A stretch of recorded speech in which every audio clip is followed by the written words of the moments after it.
In my reactor, I'm continuing from Orphan Chapter 25. Um, okay. Even now, she could still picture them sleeping in her parents' bedroom cubby, their little legs pulled up to their destined bellies, their soft-skinned faces, their long eyelashes like feathers on their pale cheeks. If she had known back then what she knew now, she would have crawled into the cubby with them. The guilt of what she done and her failure to find out what happened to them felt like a bleeding wound inside her heart, constantly ripped open by the slightest poke or nudge. And today, for some reason, it all came flooding back, bringing to the forefront all she had been through and all she had lost. Realizing now that she would need to change out of her wet clothes before checking in with Dr. Hudson to see if he needed help, she walked faster. After her feelings about Leo and Elizabeth had proved to be accurate all those years, there's been several more instances when she known something was wrong with a member of the family. Sophie with strep throat, Margaret with an eye infection, and even Mrs. Hudson, who came down with a pneumonia during the winter of 1921. Dr. Hudson believed that, like the nurse he worked with on the battlefront who helped him save soldiers, Pierre had helped save his loved ones' lives by making it easier for him to figure out what was ailing them before things turned more serious. It didn't take long before he asked for help when he was stumped by some of his patients' symptoms. And over the years, she assists him in diagnosing kidney stones, impact valves, impending heart attacks, lung infections, swallowed objects, fractured bones, and more. While she was glad to help him and his patients, at the same time she dreaded putting her hands on strangers, waiting for the first stab or twist or throb of pain to strike. After a while, it seemed as though the patient's suffering has become part of who she was, like an invisible heavy burden carried in her body and soul, or maybe it was the shattered heart that weighed her down. She often wondered what an x-ray of herself would look like. Would it show the broken bones and ruptured masses, the enlarged organs and rotted membranes of all the ill and damaged people she touched? Or would it show the emptiness and sorrow she carried inside, like a black space in the night sky? She never forgot she never forget the time Dr. Hudson asked her to lay hands on a 3-year-old girl brought in by her frantic mother in the middle of the night.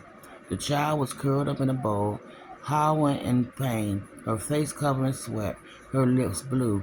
When Peter reached beneath her frilly pink dress and touched her tight stomach, she took she she fell to her knees, a violent cramp shooting up through her chest, her stomach muscles hollowing out. The mother screamed and grabbed her daughter, gasping at Piers as if she hurt her child. After Pia pulled herself together and stood, she asked to speak to Dr. Hudson privately. Whatever was wrong with the girl was going to take her life, of that she was sure. 2 hours later, when Dr. Hudson came home from the hospital, he said the little girl had died of either gallstone, colic, or romaine poisoning, which was milk sickness brought on by drinking milk from a cow that had gotten snake root. Afterwards, Pia cried all night knowing how much agony the little girl has been in before she died, and trying to understand why God allowed children to suffer so. It felt like losing Ollie and Max all over again. Still, despite her discomfort, she couldn't say no to Dr. Hudson after everything he and Mrs. Hudson had done for her, not to mention treating her like family and helping her search for her brothers.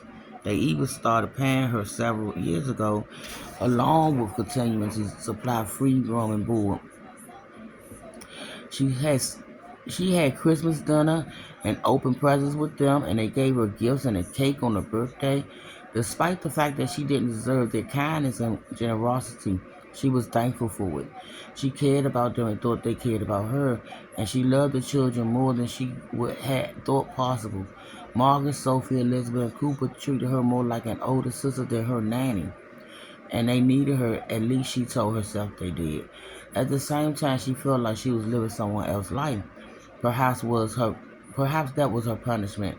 Now her eyes started to burn as she had done countless times before. She pushed the painful memory away and tried to think about something else. Remember the new library book she had picked up the previous day? Howard's End by E.M. Foster. She lifted her chin. Later, after the children were tucked in bed, she lied in her bedroom and read about three families in England. One wealthy, one poor, and one German. It was a small distraction, but it was something to look forward to. Something to keep her from thinking too much. Every day she tried to remind herself that it was never too late for a miracle to happen. That someday she might find her brothers. Still, it would never erase what she done. Nothing would.